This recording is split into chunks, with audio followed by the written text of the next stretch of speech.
तो हेलो दोस्तों, कैसे हैं आप लोग। तो फाइनली हम लोग स्टार्ट करने वाले हैं सीएससी ब्रांच के अगले सब्जेक्ट को, जिस सब्जेक्ट का नाम है हाई परफॉर्मेंस कंप्यूटिंग। जी हाँ दोस्तों, हाई परफॉर्मेंस कंप्यूटिंग क्या होता है, आज हम लोग इसको स्टार्ट कर रहे हैं। और आज की वीडियो सीरीज के अंदर हम लोग यूनिट नंबर 1 को कंप्लीट डिस्कस करेंगे।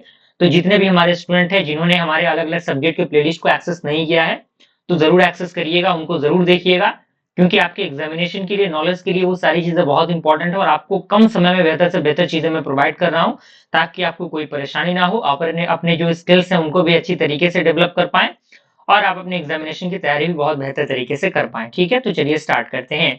तो आपके सामने यूनिट नंबर 1 का पूरा सिलेबस आपके इंटरफेस पे नजर आ रहा है। बारी बारी से हम इसके टॉपिक्स को डिस्कस कर रहे हैं। पहला टॉपिक हमारा है इंट्रोडक्शन टू मॉडर्न प्रोसेस, यानी मॉडर्न प्रोसेसर्स क्या होते हैं। कह रहा है कि modern processor are design to achieve high speed, parallelism and efficiency. यानी जो मॉडर्न प्रोसेस है वो डिजाइन होता है किस चीज के लिए, अचीव करने के लिए। किस चीज को भाई, हाई स्पीड को, पैरेललिज्म को और एफिशिएंसी को। ये जो है they use advance techniques like pipelining, caching, multi threading and vector processing. यानी ये जो है, ये एडवांस टेक्निक, जो टेक्निक्स होते हैं उनको यूज करता है, जैसे कि पाइपलाइनिंग हो गया, कैचिंग हो गया, मल्टी थ्रेडिंग हो गया, वेक्टर प्रोसेसिंग हो गया, उनको। ठीक है, की गोल्स की हम बात करें तो ये इंक्रीज करता है परफॉर्मेंस को, रिड्यूस करता है एग्जीक्यूशन टाइम को, इंप्रूव करता है एनर्जी एफिशिएंसी को, और सपोर्ट करता है पैरेलल कंप्यूटिंग को। Is that clear? चलिए, दूसरा हमारा है general purpose cache based architecture. Basic components की बात करें तो इसके अंदर सीपीयू आता है, जिसमें आपका arithmetic logic unit and control unit आता है, ये आपको पता होगा।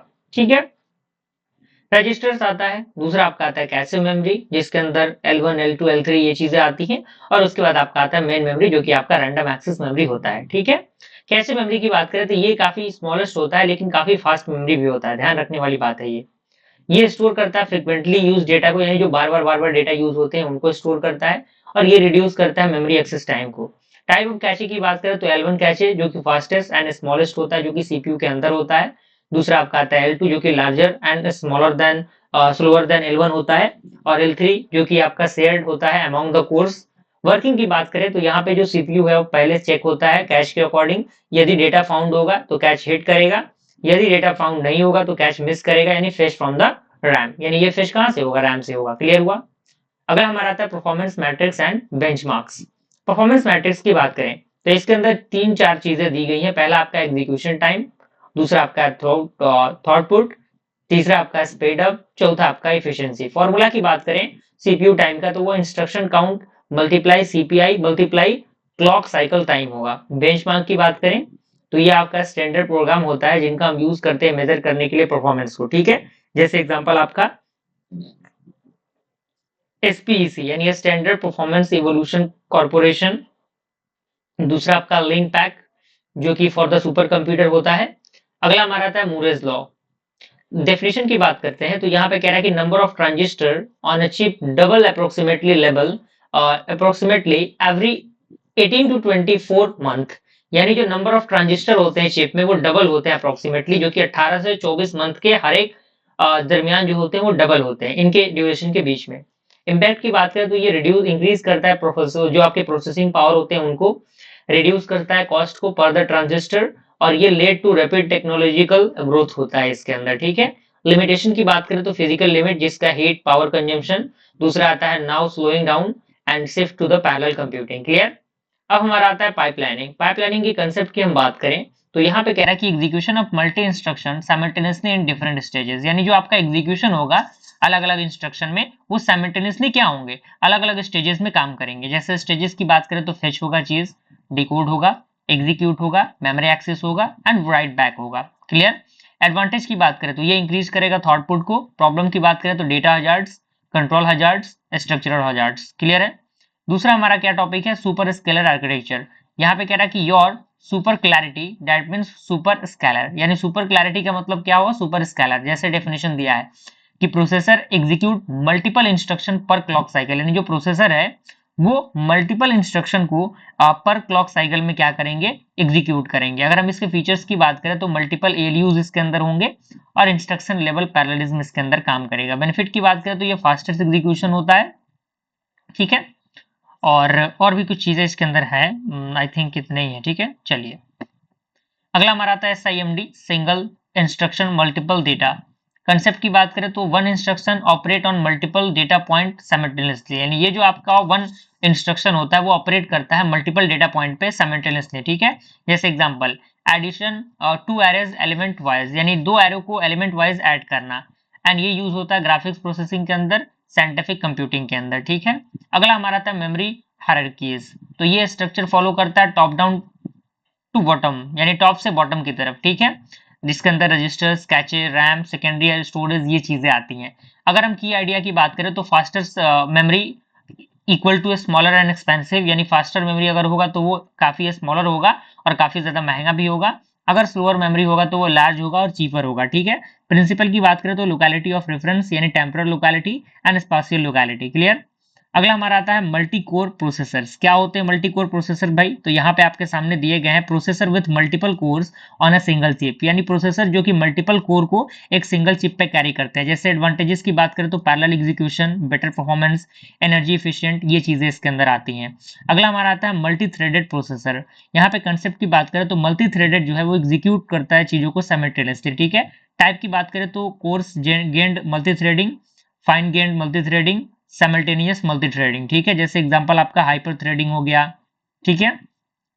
अगला हमारा है वेक्टर प्रोसेसर। क्या होता है वेक्टर प्रोसेसर? बाय डेफिनेशन इसका दिया हुआ है processor design to perform operation on vectors, यानी वैसे प्रोसेसर जो डिजाइन किए जाते हैं ऑपरेशन को परफॉर्म करने के लिए वेक्टर पे, ठीक है। जस्ट लाइक एरे हम इसे कह सकते हैं। फीचर क्या है? ये इसका जो थॉटपुट होता है वो हाई होता है, ये एफिशिएंट होता है फॉर द साइंटिफिक कंप्यूटेशन, ठीक है। अगला हमारा आता है design principle of vector processor, यानी वेक्टर प्रोसेसर का डिजाइन प्रिंसिपल क्या होता है? तो यहाँ पे कह रहा है कि डेटा लेवल पैरेललिज्म, दूसरा आपका है पाइपलाइन फंक्शनल यूनिट, तीसरा आपका है वेक्टर्स रजिस्टर, चौथा आपका है मेमोरी बैंडविड्थ ऑप्टिमाइजेशन, ठीक है। अगला हमारा आता है मैक्सिमम परफॉर्मेंस एस्टिमेट।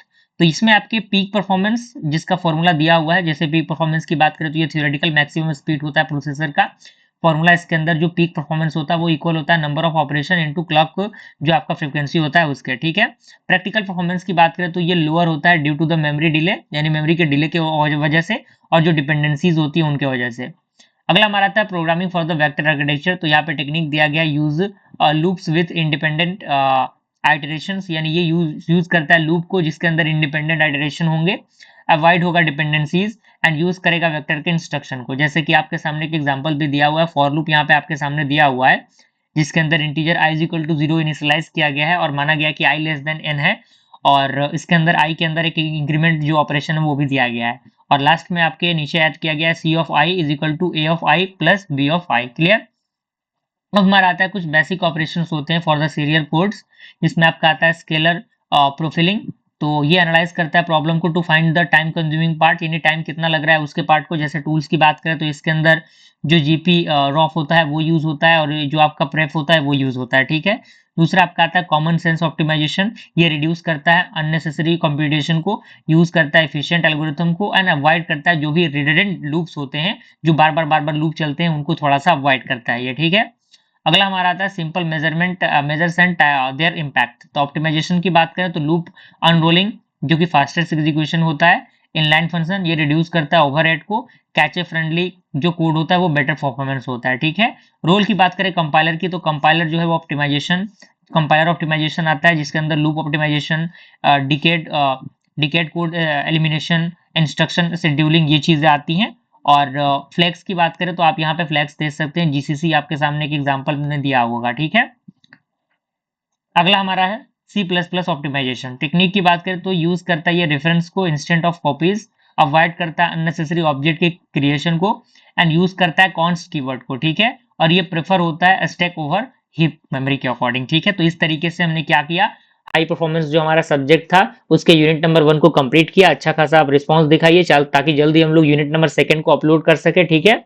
और वीडियो को अपने फ्रेंड सर्कल में ज्यादा शेयर करिएगा फ्रेंड्स। मिलते हैं अगले वीडियो में, तब तक के लिए थैंक यू।